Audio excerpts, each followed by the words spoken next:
It's 1933. Eleanor Roosevelt stands on the White House lawn, watching a crowd of desperate Americans clutching bread lines stretch for blocks. Her husband, Franklin, declares a new deal for the country, but Eleanor quietly shapes a parallel revolution, one that will touch America's most vulnerable and challenge the era's entrenched injustices. Yet even inside the grandest house in the land, Eleanor wrestles with her own identity, ambition, and a vision that stretches far beyond protocol. The Roosevelt presidency was a show for the masses. But behind the scenes, Eleanor crafted her own blueprint for change, often pushing against, and even contradicting, her husband's policies. In 1933, Eleanor set up weekly press conferences exclusively for female reporters, a groundbreaking move that helped her shape the narrative on social programs.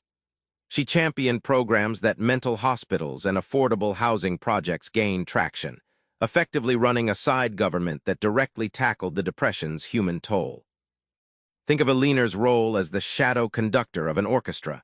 While Franklin led the symphony publicly, she skillfully guided parts that others couldn't hear, especially issues like women's employment and racial equality.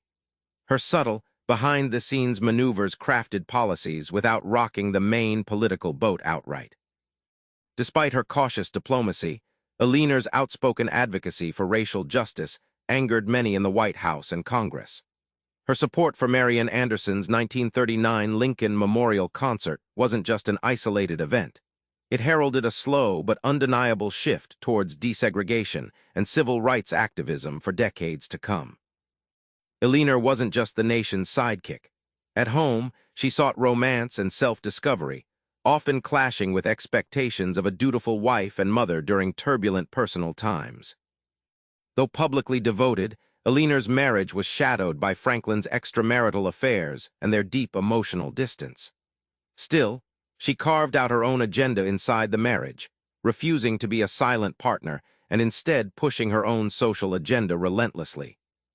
In the 1930s, Eleanor's letters reveal her attraction to journalist Lorna Hickok, a relationship that defied social conventions of the time. This private pursuit of connection and emotional honesty gave Eleanor a paradoxical strength that fueled both her activism and her sense of self. When Eleanor's beloved mother died during this era, she transformed her personal grief into momentum to champion better health care and women's welfare, proving how private pain can birth public good, shaping policies that impacted millions. As fascism threatened Europe and the Spanish Civil War tested ideals, Eleanor's moral clarity sharpened. Her stands often put her at odds with political allies and the public mood. Long before the U.S. woke up to fascist danger, Eleanor publicly condemned Nazi ideology and rallied support for anti-fascist refugees.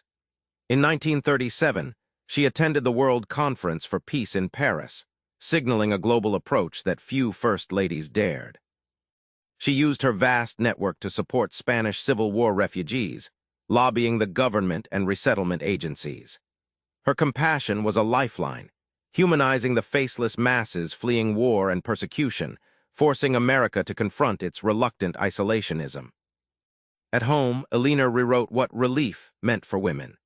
She championed job training, childcare, and fair wages, ensuring the New Deal wasn't just for men punching factory clocks, but also for millions of women struggling in poverty and discrimination.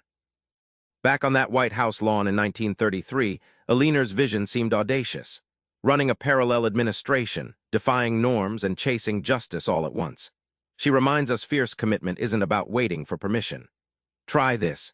Next time you face a seemingly impossible cause, find your unique way to lead quietly but relentlessly. Eleanor's defining years teach us that true power often hums beneath the surface. Subscribe for more book summaries like this one.